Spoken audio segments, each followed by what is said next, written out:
All right, everybody, good evening, and welcome to week 3 in CA 121, Culinary Skills and Techniques. Chef Suzanne and I welcome you to another fine live session in an exciting week we have on hand. But before we get going, I want to talk a little bit about week 2 and kind of cover some of the stuff. The conversion knowledge check, most of you did very well on that, so hats off to you. And it is extremely important that you stay abreast with that information, because as you progress within Escoffier, those conversions are going to come in quite handy once you get into some of your other classes. And once you get into industry, conversion is secondhand knowledge. You will be using it day in and day out. Isn't that right, Chef Suzanne? I don't feel like I was ever really prepared for the massive amounts of culinary math and conversions that I was going to have to do when I left school. So any chance that I get to remind other people, yes, so much conversion, so much culinary math, so much. It's all the time. And it will eventually become second nature, but it's really hard at the beginning, especially if you're not ready. So be ready. Good advice. Great advice. And it's very important to understand that a lot of people don't get it right off the bat, but it's important to remember that you're working with a system of memorization. These are all new things for most of us. So be patient with yourself, and just remember, repetition will help you learn this quickly, and you're going to get it, and you will succeed over the short period of time. The other knowledge check, most of you did very well on that, so good job. Those knowledge checks are really important. They do add up, and they do equal a good portion of your grade, so make sure you stay up on those. Do not fall behind.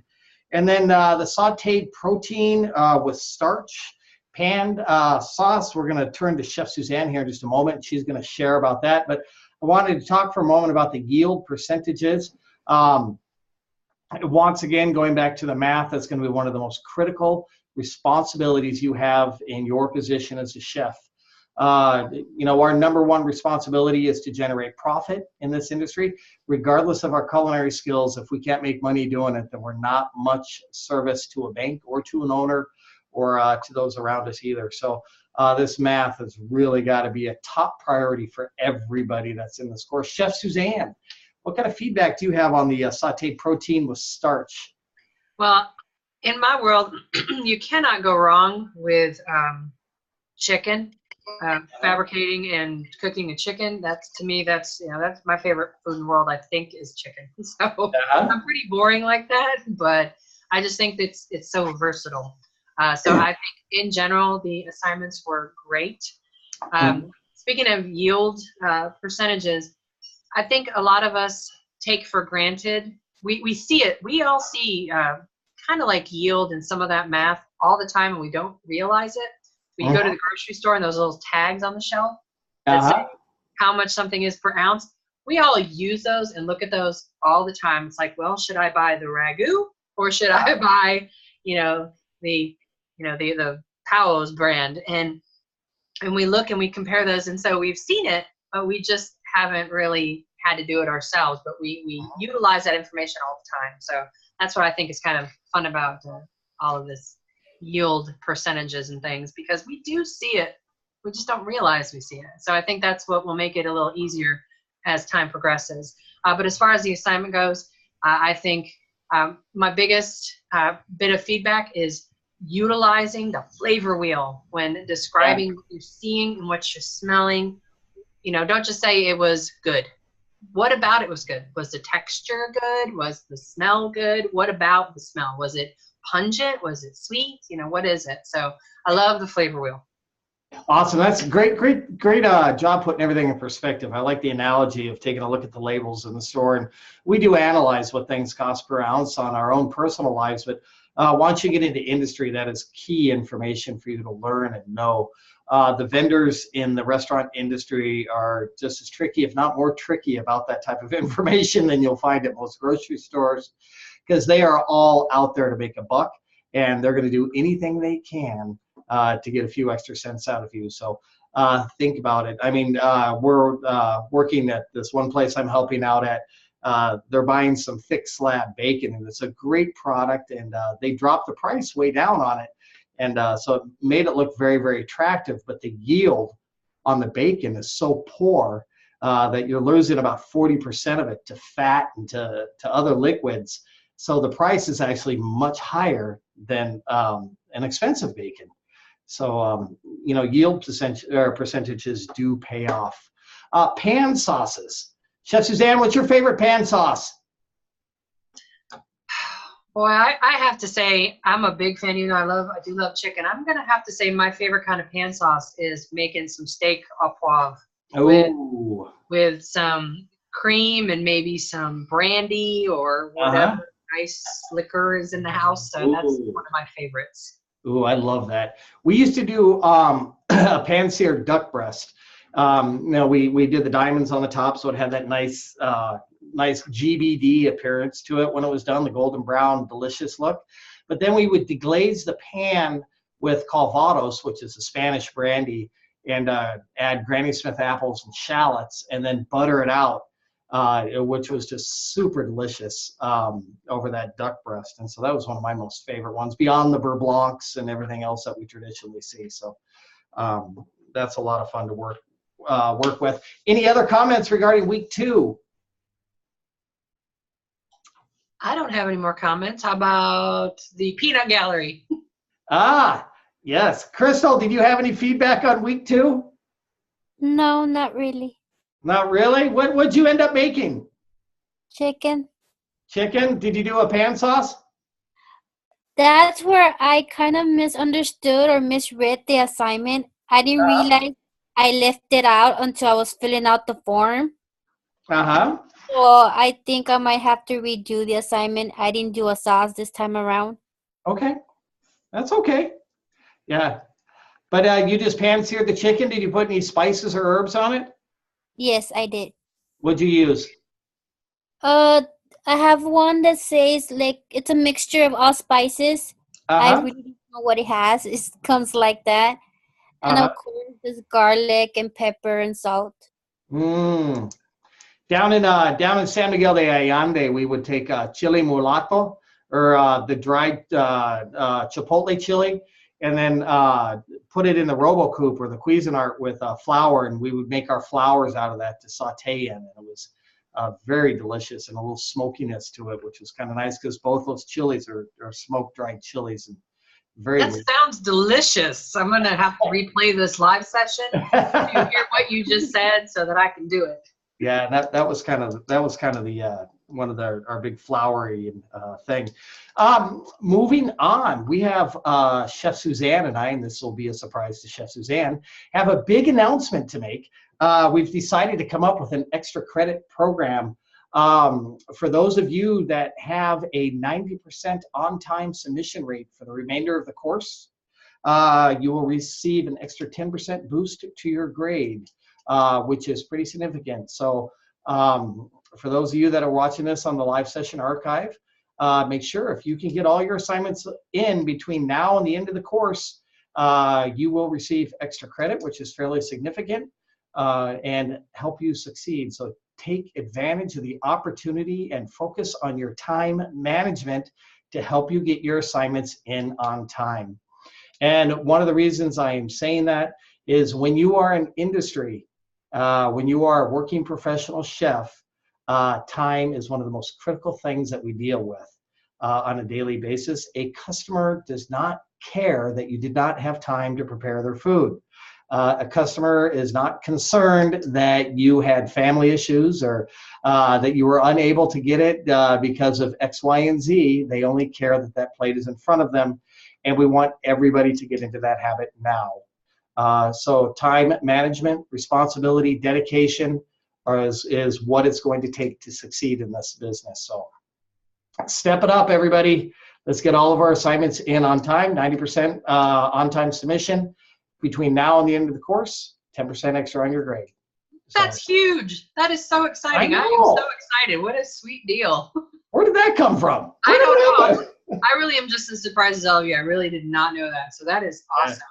And I did have some folks take me up on texting. So I was getting some messages last night from because I sent out a message with my number to text. I stayed up late so that if anybody had any issues that they could contact me. And I actually had a few folks contact me last night. So I'm glad I did that. So I may have to start staying up a little late on Tuesday nights to be available for last minute questions. So I think I will.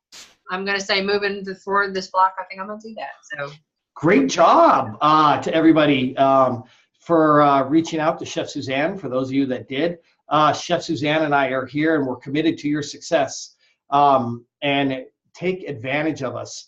We are here to answer your questions and to walk you through your assignments. And picking up that phone sometimes means the difference between excelling and really understanding, or failing and being miserable. And we want you to be happy and succeed, and that's what we're here for. So take advantage of it. Let's move on to week 3 and see what's going on. It's kind of a cool week this week. I think we're getting into fritters and battered fried vegetables. So, am I on the right screen? I hope so. Yeah, I don't know what I did. You changed your screen, and then my whole screen shifted to my other screen. So all of a sudden, I don't know where I was. But yeah, I was looking at my own home screen. And I was like, why is Chef looking at my screen? Oh, it's been a weird day. It has been kind of a weird day, hasn't it? Yes. Stop and start. Yeah. Week 3, ladies and gentlemen. Once again, we're working with battered vegetables and fritters this week. Which are some really cool techniques, because frying is something that we do in industry quite a bit. And so these are 2 great items to help you really learn the nuances of working with the oils and the heat and what frying does. Your research materials this week, make sure that you take advantage of this information right here. We expect for you to read about 4 pages. 4 pages is not very much information.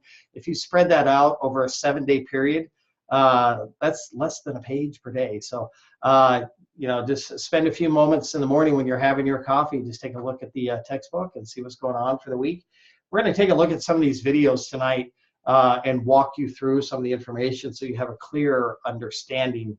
And then going back to the class page this week, hopefully everyone had the chance to tune into this custom-made video right up here at the top. And then thank you very much for everyone that is attending, Crystal, the live session. And we hope everybody out there has a chance to watch the live session archive. We do have a discussion forum this week, and you're talking about saute and deep frying. And it's very, very important to participate. Not only does it create great networking opportunities, but it gives you the opportunity to share with your classmates about what you're thinking. And oftentimes you get a whole new perspective when you do put it out on paper, so it helps. Take advantage of that. And then our assignment this week, we're working on conversions again. We'll talk about that a little bit later on this evening. And then our assignment this week is deep fried battered vegetables and fritters. So welcome to the fryer, right?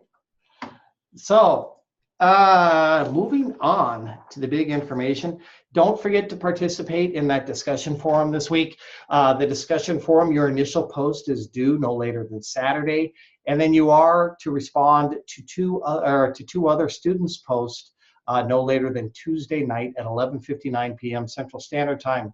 When responding to another student, please address the student that you are responding to, because it makes it a lot easier to understand. So if Jane Doe writes a post and you decide to respond to Jane's post, please write Dear Jane, right? So we know that you are responding to that post and you get the appropriate points. It will really help out in the long run. Fritters, Crystal, you ever make fritters before? No, don't know what that is. No? Well, guess what you're gonna learn. Welcome to Escoffier, right? Let's go on to the world of fritters. We're gonna talk about that here in a little bit, or right now, as a matter of fact. I'm gonna switch screens here. Fritters are basically fried objects. I don't know how else to explain it, but it's a batter that will contain either savory vegetables or some type of sweet fruit, sometimes seafood, and sometimes meat. So basically, a fritter is traditionally made with egg and flour, sometimes a leavening agent such as baking powder, baking soda, depending on the level of acid that's in there. And then it's dropped into a deep fryer. I think a lot of us have seen apple fritters before at the store or the donut shop, and that's a classic example right there. You know, we've served back in the 80s, we used to do black bean fritters, and those were quite common. And I know it's a big food down in the South as well. Do they have those in Texarkana? I actually don't know that there's a whole lot of places that serve fritters, and I feel like it's a wasted opportunity because I think fritters are yummy. I love, I'm going to sound like Forrest Gump here real quick. I love shrimp fritters. I like zucchini fritters. I like apple fritters, banana fritters. I think fritters are yummy. Yeah, and they work as a great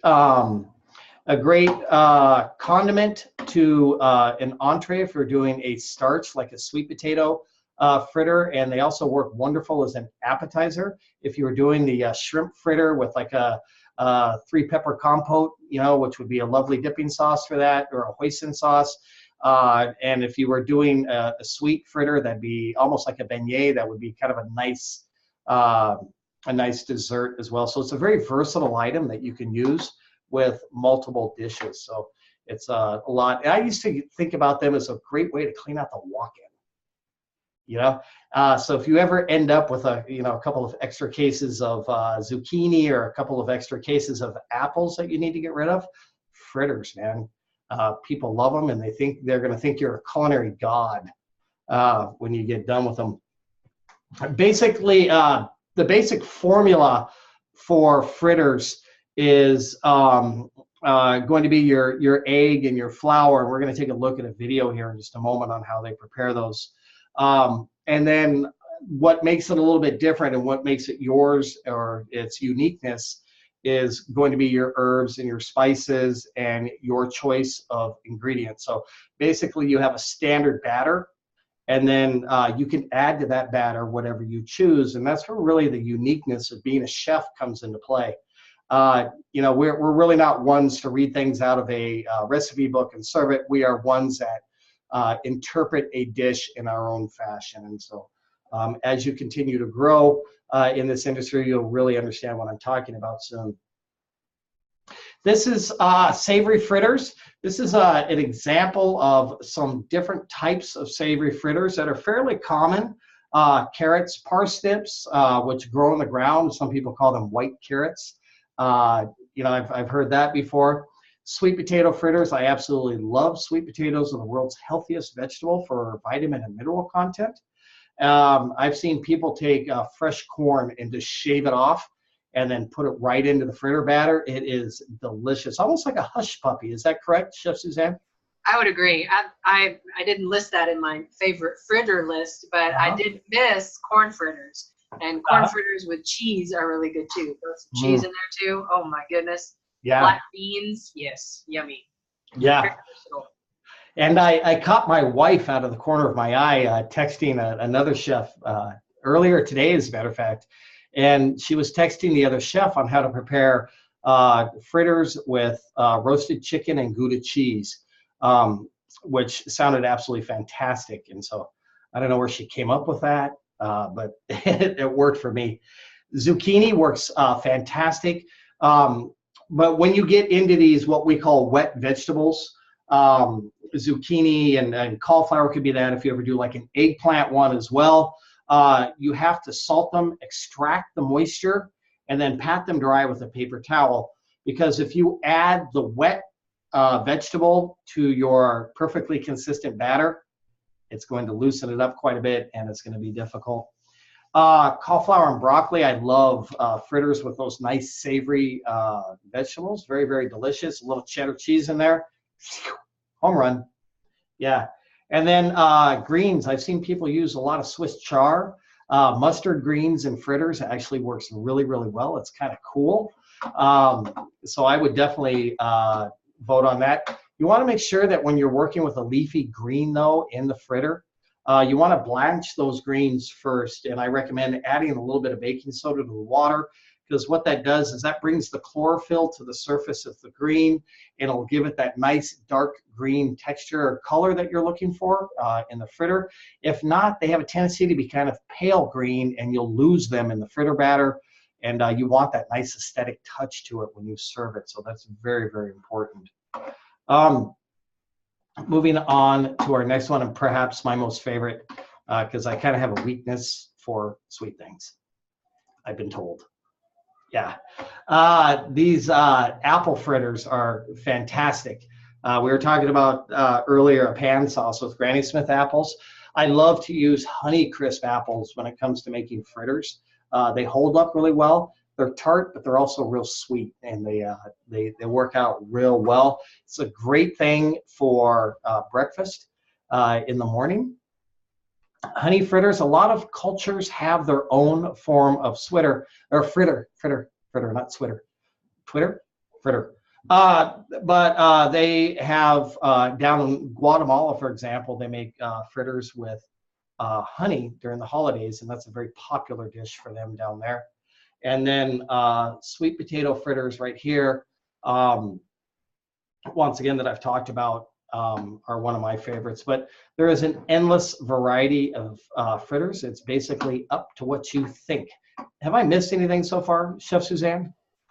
No, just the fact that I'm going to need some fritters now. That's my a personal issue now. So I'm just like in my mind going, I do have an apple. So yeah.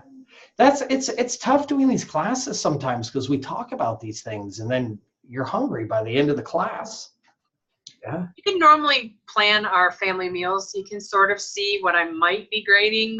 Like in the other course, we just did braising, and I did like 3 braised dishes last week, because I was like, ooh, I could braise that. Ooh, I could braise that. So our meals at my house sometimes reflect what's going on. What's going on that week? So you're having pan-seared chicken with a pan sauce this week, and fritters for dessert? Yeah, I'm feeling fritters in my future. Yeah. Let's take a look here at another slide. This is what your batter is going to look like this week. Once again, you guys are going to be finding your own recipes. So you'll have to take a look. I recommend don't go to your first recipe. Look at a couple of different recipes to get an understanding of what you like. And then Chef Suzanne and I expect for you to kind of interpret the recipe in your own version. And don't be afraid if you find a great recipe for zucchini fritters that sounds appealing. Don't be afraid to jazz it up. I've seen people add pecans to that. I've seen people do multiple types of squashes together, zucchini and carrots. And so there's a lot of different angles that you could go to with that. Don't be afraid to go savory and sweet either. I've seen a chef do a zucchini fritter with an apricot preserve in the batter, and that was quite delicious as well.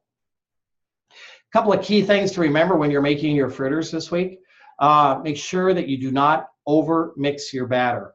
One of the things, there's 2 proteins that are found in flour, glutenin and glutenine, and when you mix those 2 proteins together with water, they form what we call gluten, and gluten is the basic structure that holds bread together. The more that you mix your flour, the more that you develop the glutens, and you do not want a tough fritter. Your fritter should fall apart literally upon biting into it. It should be firm enough to hold its shape, but at the same time, it should be nice and tender. So you need to be conscientious about that.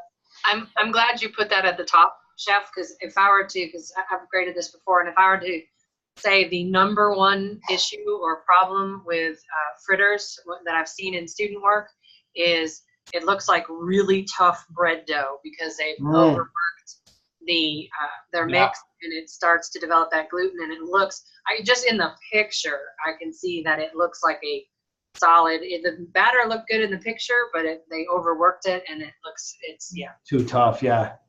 Great point. So when you prepare your batter, you just want to bring all of your ingredients together. And once the ingredients are together, you're done. You're not developing bread dough. So be very conscientious about that.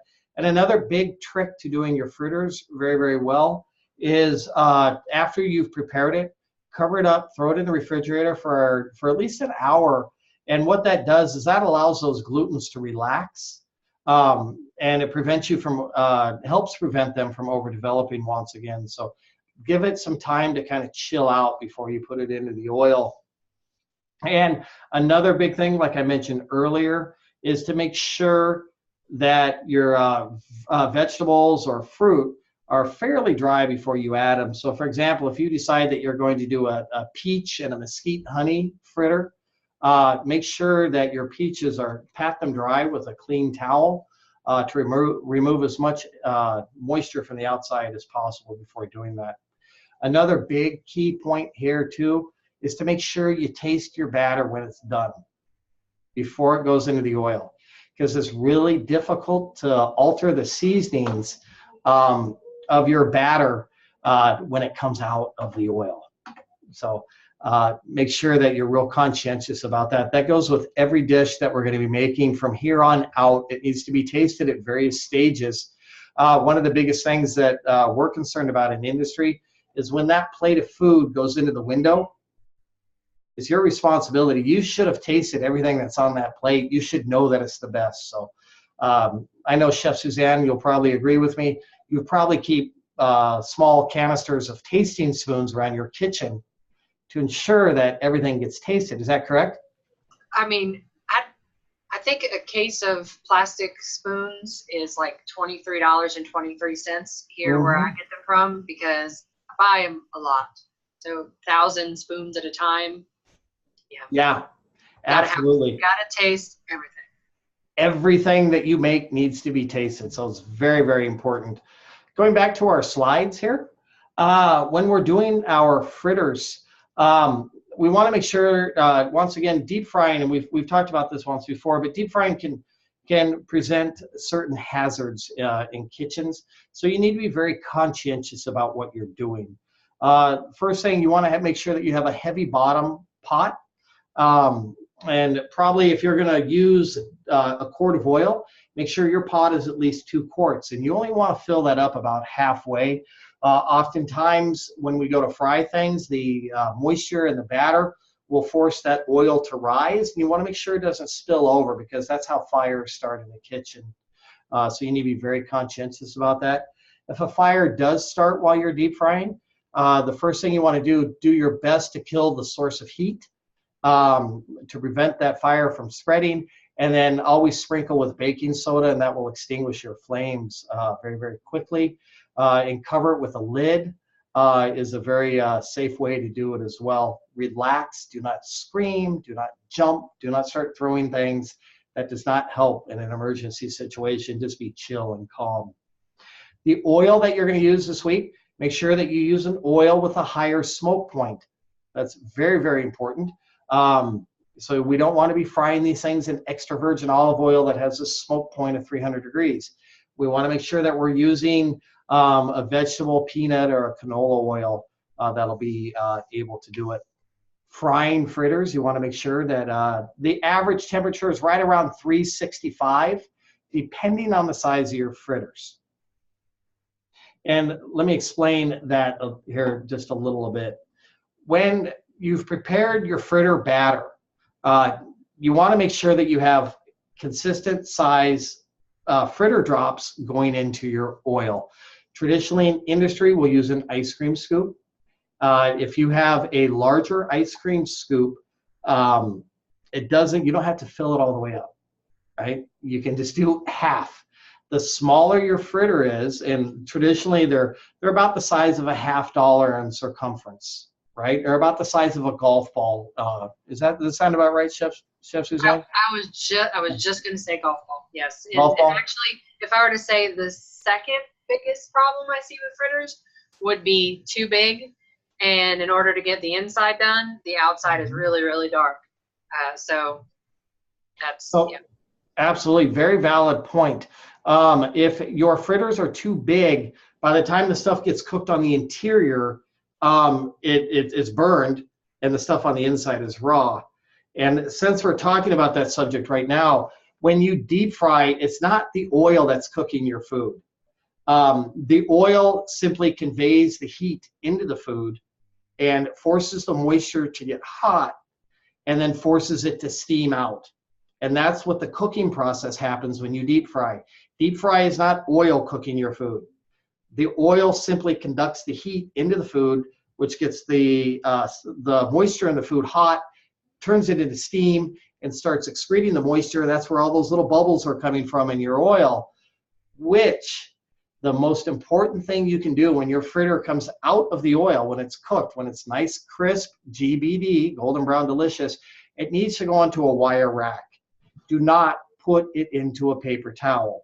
A paper towel stops the steam from escaping from your fritter, and it'll make it soft.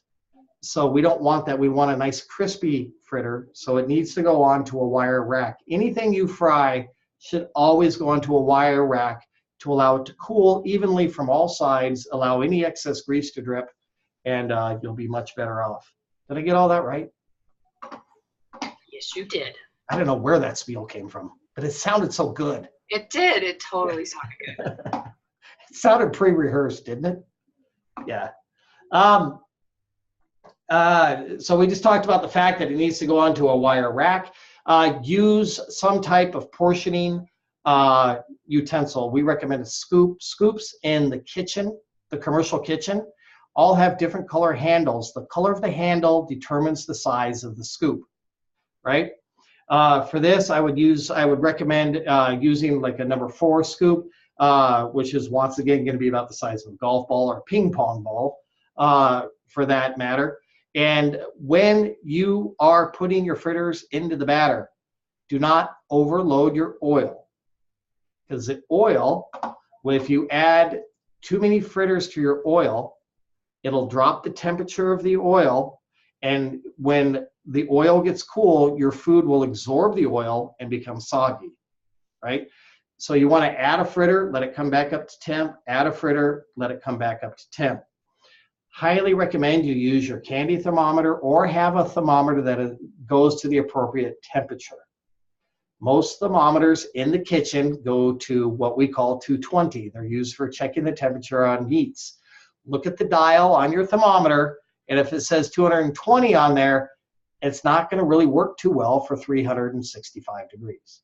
Right? So make sure that you have the right thermometer. That's going to save you a lot of hassle. Don't use any kind of old school techniques like drops of water or anything else to determine the temperature of the oil. It's not safe. Oil splatters, it causes hazards. So make sure you either use a candy thermometer or you use a oil thermometer to keep yourself safe. So we talked about the fact that when they come out of the oil, they need to be nice, golden brown, crisp. Cook one and then open it up to get a feeling for the dough on the inside to make sure that you've cooked it all the way through. Taste it. Make sure it's what you want before you continue cooking the remainder. We always do a little tester first. Isn't that right? Little snack, right? Little bite. Yeah, I mean, that's the best part of cooking sometimes, is the tasting. That's about the only time we ever eat, right? If you want to be honest. Let's take a look at this video here quickly. I want to talk about some of the things that they're doing in this video. This video is located on your class page. You'll notice at the very beginning of the video, he has all of his mise en place properly laid out, so he doesn't have to run around and get anything. The pot, it's a heavy pot, stainless steel pot. It's only filled up about halfway with oil, which is real smart. You don't want to allow it to boil over. And then down here, he's got his wire rack all set up, ready to go. And then he's got his scoop and his fritter batter already done. When the fritter batter goes into the oil, make sure you have a plan to get it out of the oil. I've seen too many people go looking for that, and it can be kind of a challenge. I laughed, but that's true, because that's an awful feeling to get to that point and go, oh no, I have to be able to get it out of the oil now. I'm just saying. I mean, I'm not sure. I think somebody told me about it once, but no, I've probably done it 100 times. But I'm just speaking from experience. Make sure you have a way to get it out. As he's putting this together, notice he's just bringing the ingredients together. He's not sitting there for an extended period of time. He adds a little bit of egg, mixes it, adds a little bit more, and then adds his vegetables. These vegetables were cooked and sauteed already. He's just bringing it together. That's all he's doing. Right?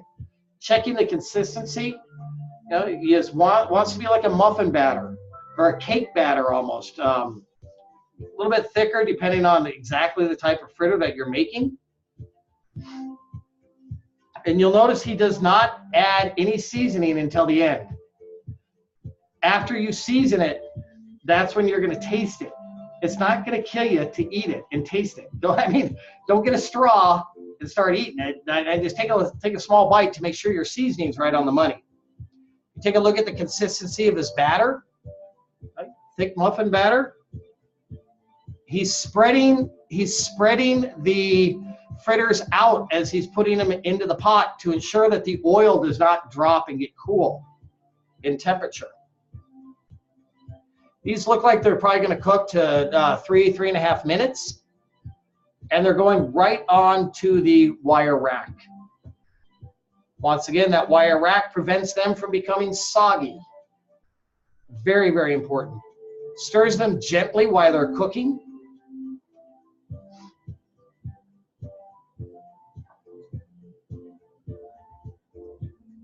And then when he's done, this is kind of, he's going to season these once again because these are savory. If they're sweet when they come out, you can toss them in raw sugar or granulated sugar, which will give them a nice sweet flavor. I don't know what happened. What happened? Yeah. I do want to talk about this last picture right here real quick, though. The garnishes that were used on this plate, I think, are just perfect. He's got height on this plate. And then there's some nice little bit of color on there, but the color's not dominating, so it blends in. It just highlights it a little bit.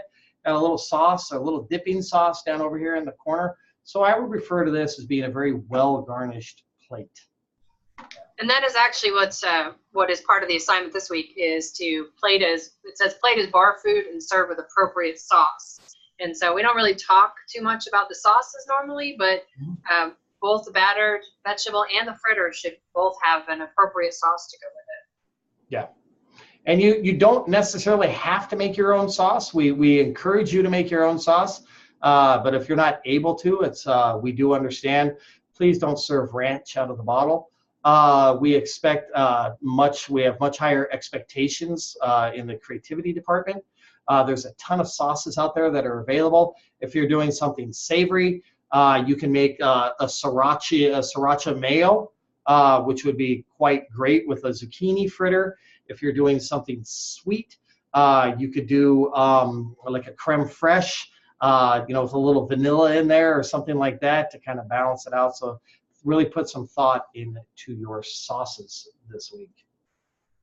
And then, does anybody have any questions? Is there anybody to ask questions? No. Crystal's still here. Hi, Crystal. Hi, still here, but no questions though. Okay, so you got this, Crystal? Yes, I'm very curious. I think you can do it. You're gonna nail this one. You got this. That's gonna be. You're gonna do very well on this. Yeah. Let's talk about battered vegetables here quickly to kind of get a grip on that. Battered vegetables are really prevalent. Let's say like in an Oriental type environment. I know Japanese cuisine does a lot of tempura type vegetables. Fried vegetables are quite common in bar food appetizers here. I think we're all familiar with fried zucchini.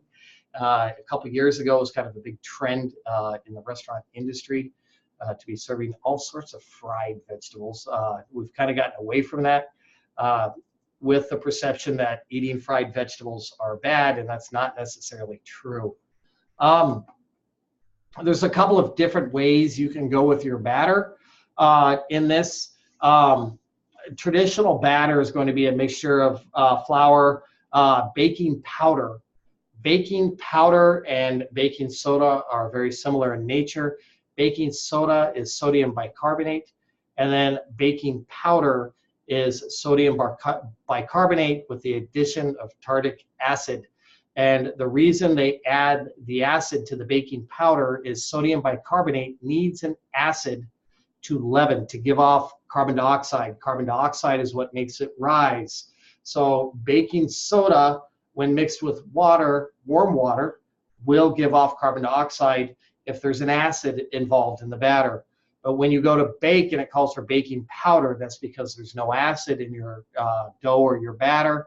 That baking powder will help that baking soda react, your sodium bicarbonate, and give off the carbon dioxide, which forces your batter to become light and crispy in this situation.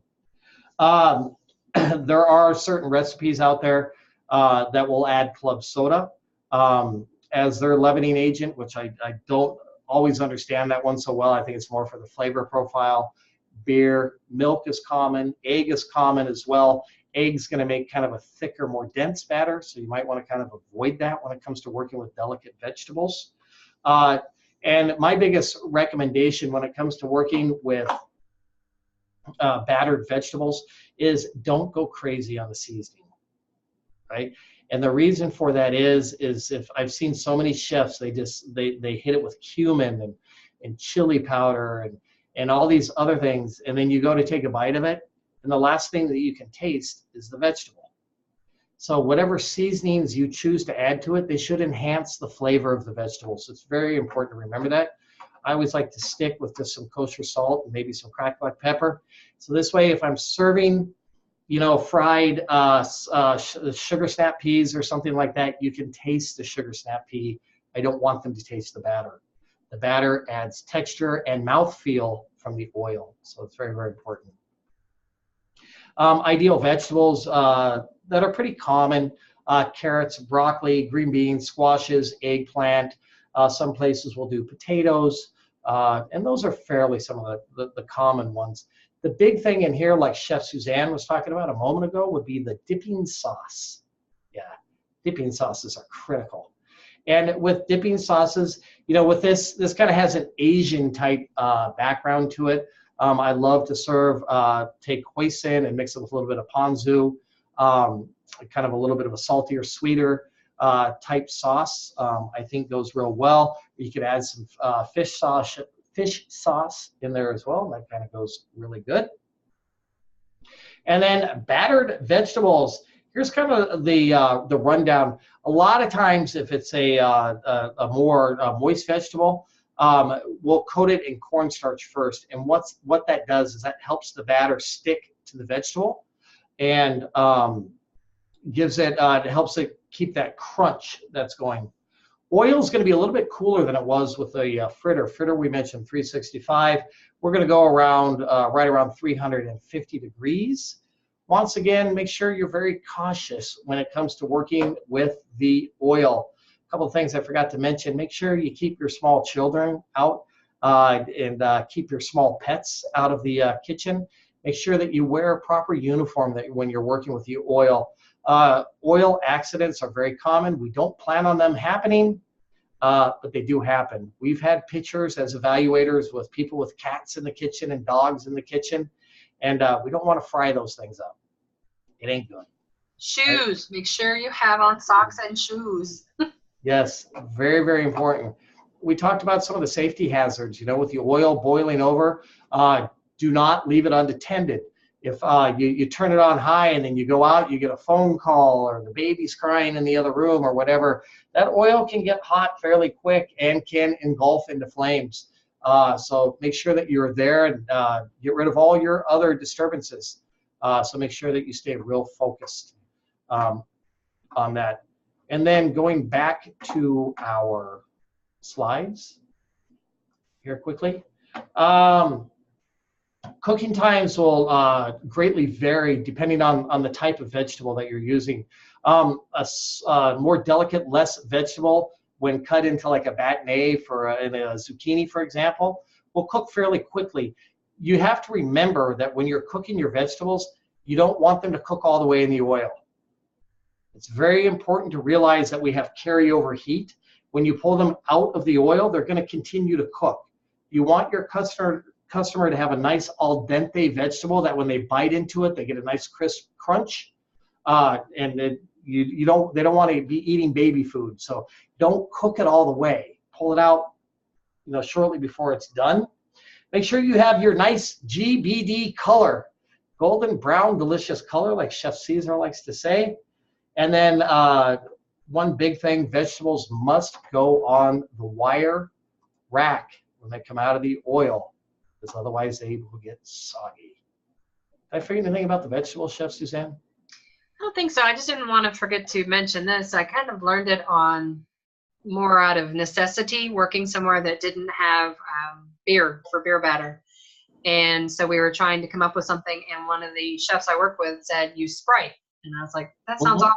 It was not awful. It was really good.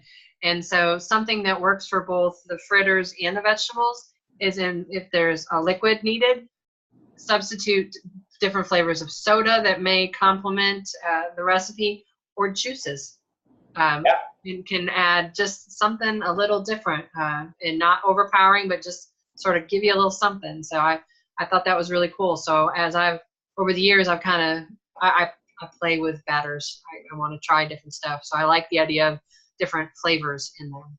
Because I've seen where they do the apple fritter, and they actually have apple juice as one of the ingredients. So that's a great point that you bring up. And something else that you mentioned, which is a critical term, when adding sodas or juices or other flavorings to your batter, make sure that it complements the flavor of what you are working with. They are not to overpower. They are not to dominate. They are to enhance and complement. Very, very important to remember. I want to talk, we're talking about battered vegetables this week, but we're going to get into breading down the road here, and I'd like to cover this quickly before we go too much further. That I think is going to be next week if we're going to be working with breading. So we're going to kind of go ahead and give you a little teaser here. We're going to take a quick look. I believe this is done by Chef Caesar, and I wanted to walk everybody through this video quickly to make sure everybody understands. Some of the critical things you're going to notice when he's working with here, when we go to bread, we work with 3 different ingredients. We have a flour, we have an egg, and then we have a breadcrumb, and that's dry, wet, dry. Now, you have 2 hands. You use one for wet, one for dry. So try not to, don't be ambidextrous and try to use everything all at the same time. You want to use one or the other hand.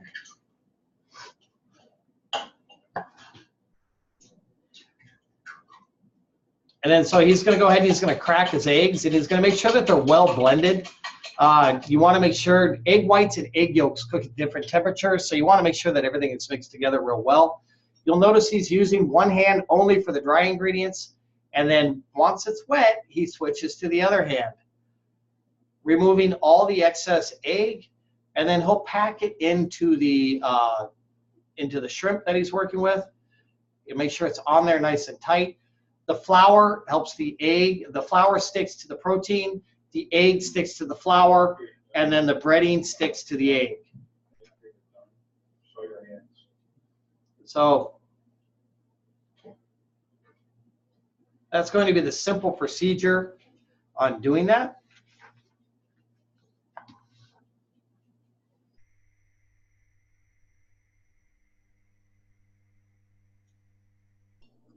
You gotta love the standard breading procedure. Yes. And you will use. Next week, by the way, that is next week. What's that? Sorry, I muted myself and then I mute. You're correct. That is next week. Next week is breaded cutlets. Yep. Super exciting. We gave you a little tease into next week. So we're working on that. And then just going back to our slides here, just to kind of wrap up our conversation, make sure that make sure that we all know what we're doing. We are, we need to remember that deep frying can be dangerous. You need to be conscientious. Make sure that you remove all of your distractions, that they're all there. Pay attention to the level of the oil we talked about earlier in the class. You only want to have that pot about half full, maybe 2/3 full, because they do boil over. So you need to be very, very careful about that. This PowerPoint will be posted on the class page. So if you need to refer back to this material, certainly feel free to do so. And we also talked about the fact that oil heats the moisture in the product, and the moisture begins to steam, which is what cooks the actual item itself. And that's how deep frying works. It's not the oil. The oil doesn't really penetrate the center of the food and cook it. It's the heat that's carried by the oil that cooks the food. Do not attempt to add water or any other type of moisture to hot oil. I've seen a lot of people, they think the oil's hot enough and they want to check with a little sprinkle of water, and next thing you know, somebody's got oil in their eye, and I've seen that, and it's very painful. If it does, something does happen in your kitchen, make sure you remove the source of heat as soon as possible. That means turn the element off. Always keep a box of baking soda nearby. Baking soda is wonderful for extinguishing flames in a kitchen. And then also remember to put a lid over the top of anything should that happen. But if you're paying attention and you're focused on your assignment, you're going to be perfectly fine. And then make sure that you have all of your mise en place gathered, just like the video, before you start frying. Make sure you have a proper thermometer. Check to make sure it does not say 220 degrees, and then have a rack ready for when the food comes out of the fryer. It's very, very important. You want to add anything to that, Chef Suzanne? Actually do, now that I just saw that. Right before the holidays, I had to purchase a new thermometer, digital.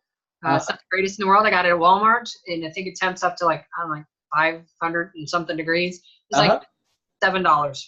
Yeah. So it's you can get a thermometer. I mean, it's nice to have in the kitchen. Mm-hmm. Yeah, as a matter of fact, I bought one from Walmart recently online, and it's a digital thermometer that has a heat-proof probe on it that you can actually put into your oven or wherever. And I think it was $11 or something like that. So certainly it's a very good investment and something that'll pay dividends. Something with oil, there's a couple of ways that we take care of our oil. The higher heat the oil has to deal with, the quicker it breaks down. We never add salt to the oil because sodium forces oil to break down quickly. So we like to salt things when they come out of the oil on the exterior, for example. But you can have some sodium in your batter. That's okay. Another thing, when you're done with your oil, if you decide to strain it and reuse it again, a light-proof container. UV rays destroy oil and break it down. That's why you rarely see oil that is sold in glass or clear containers, because they do what they can to prevent the UV rays from going into the container itself. So that's very, very critical. Time is something else that destroys oil.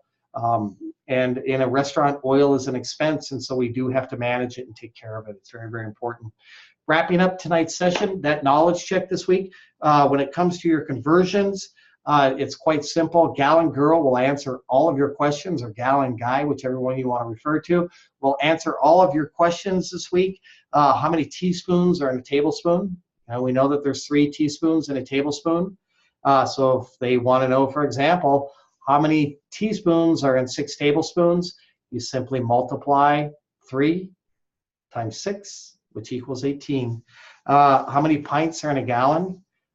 We know that there's 2 cups in a pint, there's 2 pints in a quart, there's 4 quarts in a gallon. So that answers your mathematical equation right there. So we know there's 8 pints in 1 gallon. So that's quite a simple question. Quarts, we know there's 4 quarts. Quart is a Latin term which means quarter, which means 1/4. There's another question on here about how many ounces are in a cup. We all know that there's 8 ounces in a cup, and if somebody wants 5 cups, it's simply multiply the amount of ounces in a cup times the amount of cups, and that equals 40. So it's quite simple. Let's take a look at our weekly assignment. Once again, just for those of you that didn't hear it at the beginning of this live session, get all of your assignments in, have a 90% on-time submission rate between now and the end of this class, and you will receive extra credit, which will be equal to a 10% boost in your grade. So take advantage of that offer. Our assignment this week, we're going to be doing the battered vegetables and the fritters. So your battered vegetables, finished batter, dipped vegetables, frying vegetables, draining excessive fat on a rack. And then, seasoning, we just talked about the fact you want to salt the exterior when it comes out. And then plated as bar food and served with appropriate sauce, like Chef Suzanne was mentioning. Make sure you have your self-identification photo up there. We'd like to see you holding up 3 fingers for week 3. And then proper mise en place, which we talked about earlier. And sanitizing bucket with test strip, right? Very, very important habit. Your fritters, your batter, your scoop and frying fritters, and draining excess fat on a rack, and plated as bar food, served with appropriate sauce. Chef Suzanne was just talking about this narrative. It is critical, ladies and gentlemen, when you get into industry. It seems distant now, but it will be here before you know it. You will be writing menus. You will be describing foods to service staff and to customers and to your fellow culinarians, and you need to learn how to do it. Chef Suzanne mentioned at the beginning of the live session, we don't walk up and just tell the customer, it'd be good. What does that say? We need to talk about the fact that it's got a great texture to it. It's got a nice crisp crunch. The flavors are kind of sweet with a slightly acidic flavor, but that savory umami flavor on my palate just sends it all the way home. And the tomatoes are fresh and succulent and everything else. So you've really got to start practicing those terms. It really pays off in the long run. Chef Suzanne, do you have anything else to add? I don't think so. The biggest, like I said, the biggest issues I see in this particular assignment isn't necessarily the battered. It's normally the fritters that folks struggle with. And then again, forgetting sauces, which, isn't the end of the world, but it's pretty important for the presentation. Like I said, you don't have to make it from scratch. You seem to be resourceful.